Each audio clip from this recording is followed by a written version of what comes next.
The gaby and his accomplice were notorious in Kilmarnock for their skullduggery and light-fingeredness. They often enjoyed great feasts which had been plundered from the local farmers, and tonight was no different. The gaby decided that they would have a special meal to celebrate their latest robbery.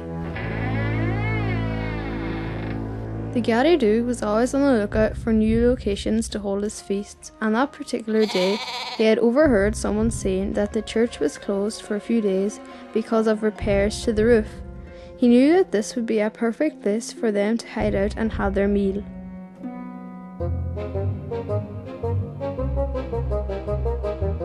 They had previously arranged to meet that afternoon below the bridge where they could examine their latest plunder.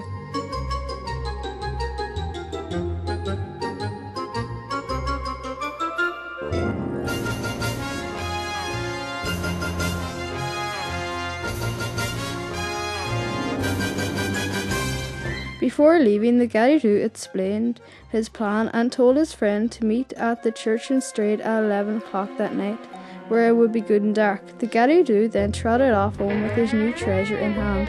Once inside, he shut the door firmly behind him and bolted it. "You can't be too careful." He laughed to himself as he lifted a floorboard and took out a small wooden chest. He carefully placed each piece inside the chest. Glancing out the window to make sure no one was watching, he replaced the chest under the floorboards.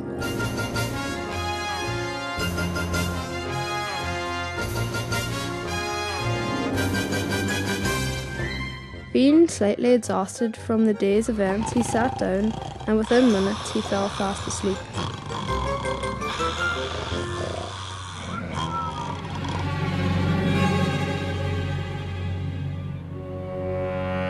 Awaking at 10:30, the gaby put on his cloak and top hat and left his house, dragging with him a huge pot and a knife.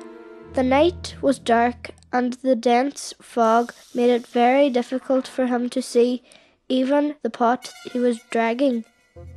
He went straight to the back of the church and tried the door. Naturally, it was locked, so he used his large knife to break the lock. Once inside, he lit a fire in the hearth, then went out into the graveyard with his pot to fill it with water from the stream near the back of the grounds.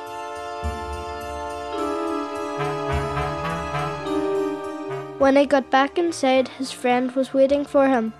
"Go find a nice fat sheep," he said to him, "and I will go find some vegetables. Cabbage and mutton," he thought. "We're in for a treat tonight."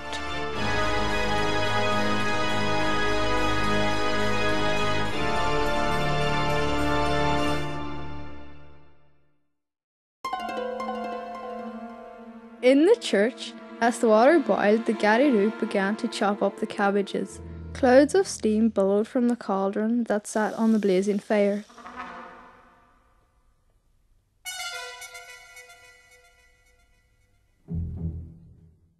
Outside, the weather was getting worse, and a passer-by who was seeking refuge from the storm cowered in the church's doorway. Looking up, he noticed a faint glow of light coming from the window. He thought this was rather strange, being so late, so he decided to take a look to see what was happening inside the church. He crept up to the door and peeped through the keyhole. A tall, thin figure dressed from head to toe in black stood in front of the fire. The figure was chopping up what looked like human heads. Terror froze him to the ground. Summoning all his strength and willpower, he bolted from the graveyard at the speed of lightning and darted to his friend's house, which was nearby. Barging through the door, he was dismayed to find that the only person home was his friend's elderly mother. She was an old woman who had awful rheumatism and was unable to walk without the use of sticks. "Jenny, I saw the devil in your church," he shouted. "He was cutting up heads and boiling them in a big pot." Jenny laughed and said, "Hee hee hee hee, I've heard it all now. Hee hee hee hee."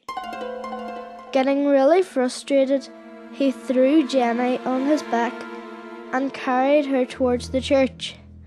The black thief was still inside waiting for his friend to come back with the sheep when he heard footsteps approaching. Thinking it was his friend, the gaby cried out, Is she fat? On hearing this, the passer-by thought the devil was talking to him, and he dropped Jenny on the ground and fled back to her house as quick as his feet could carry him. Bursting through the door, he was amazed to find that Jenny was already there before him. She had been so traumatized and afraid of the devil that her legs had actually carried her home before him. From that night until the day she died many years later, Jenny never had any pains in her legs again. The shock had cured her. As for the gaby, he too died in due course. However, his name lives on to this day in the name of the area which he lived, Duth. And for his treasure, well, some say it's buried somewhere in Duth.